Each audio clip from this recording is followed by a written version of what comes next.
Let me try and give you a sense. Who would like to be a member of a small Mesopotamian city-state? It always has that ecstatic response as people think there's a life opportunity staring me in the face. Sir, I think you do. Thank you very much. And your name is? Charles. Charles, thank you. Charles, you can be a representative of Umma, okay? So just get yourself into that Umman way. And, sir, any enthusiasm for standing up and being a member of Gersu? Thank you very much indeed. Your name is? Israel. Israel.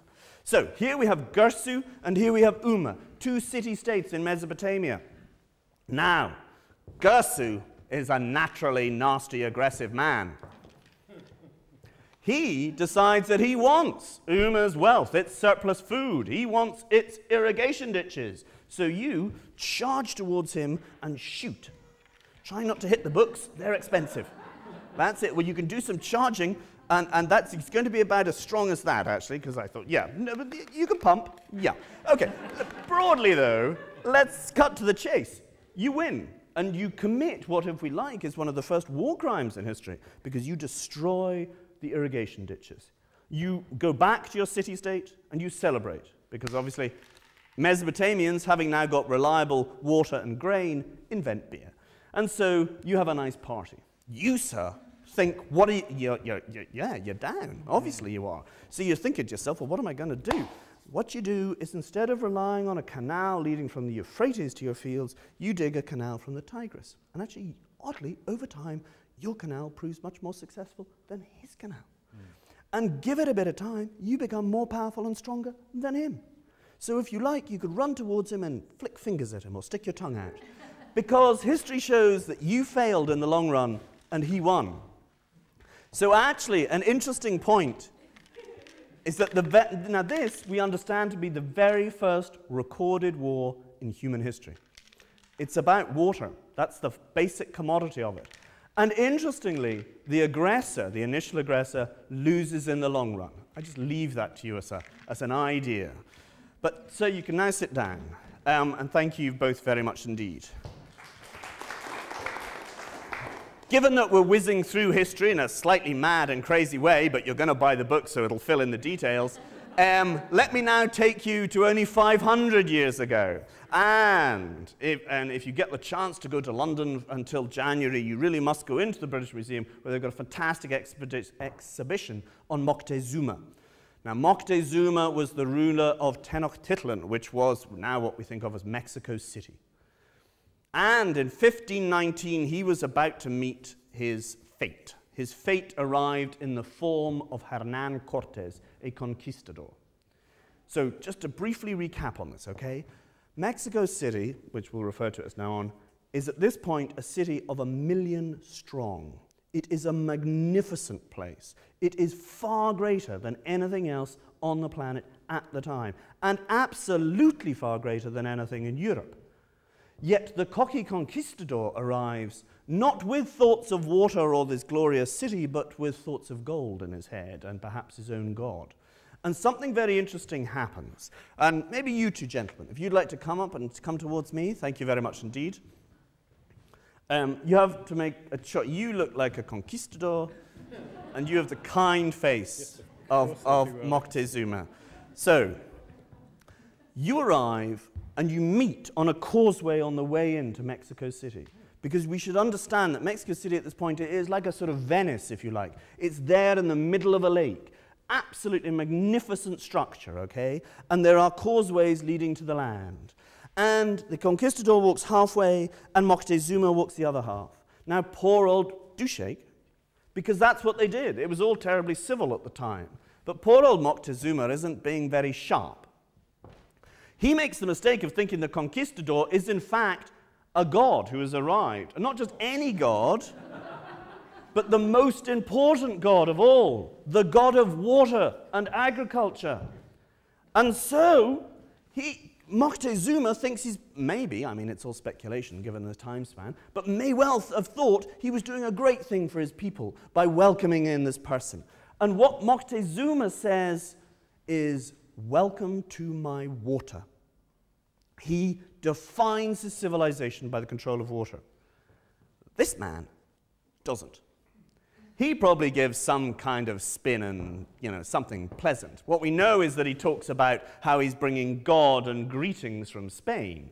He's certainly not confessing to the fact that he's also bringing disease and steel and is about to destroy this empire.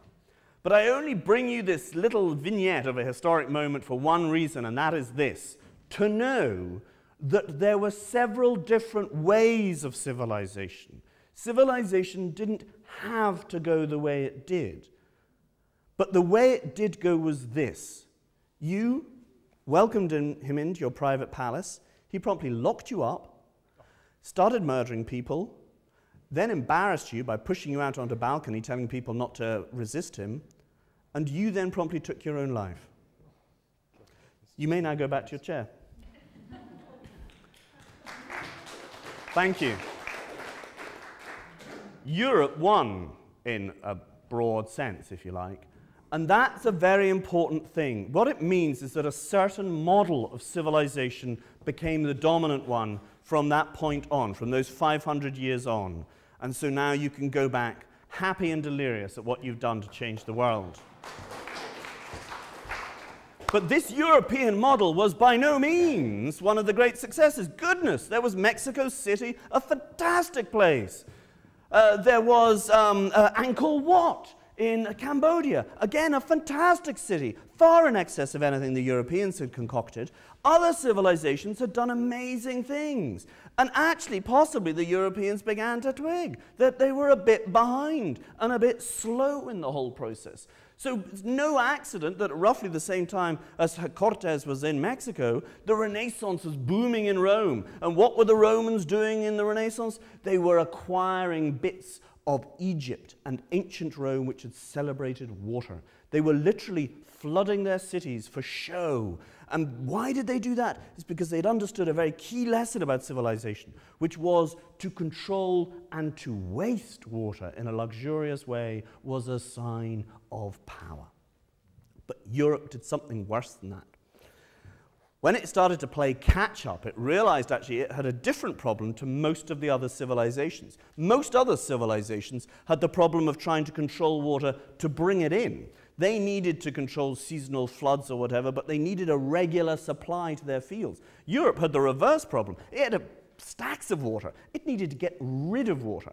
And so Europe does a number of fascinating things. Let's imagine running through this hall right now is the Rhine. Now, 300 years ago, the Rhine was a torrent. It burbled and gurgled, and it flooded and seeped. It was like a nation in its own right, but a nation which the rationalist Europeans came to hate. Thus, the people who lived on the Rhine, who depended on the fish and the food from it, began to become stigmatized as gypsies, as no-goods. And the central governments, or the crown heads, decided that the way to get rid of these nasty, wet, miasmic people was to sort out the river. And the way that they were going to do this was by straightening the bends, by stopping the flooding, by making the water rush. And they did this in the name of turning it into a road of commerce. It's like thinking of the web as a superhighway. Well, the Rhine almost predates this. There was a concept that if you could make it run fast, you could make Europe catch up and be very successful. This is just one example of the way that Europeans use water in an excessive but very controlling fashion. And what's important about this is that this becomes a model of how water is used. A couple more brief points on this. Were it not for the British invention, though no doubt others would have got there and they tried it, but were it not for the British invention of being able to bring clean drinking water into cities and getting the dirty sewage water out of cities, we would not have the large city. It took London up until only 400 years ago. London was smaller than any other city of the major civilizations. But it blooms and blossoms once it fixes its water problem and the disease that went with it. And then the economy blooms and blossoms once it traps water in order to grow cotton, to power mills, to drive factories. And there's a model of civilization which emerges from Europe, which is, and this is the point, very, very thirsty.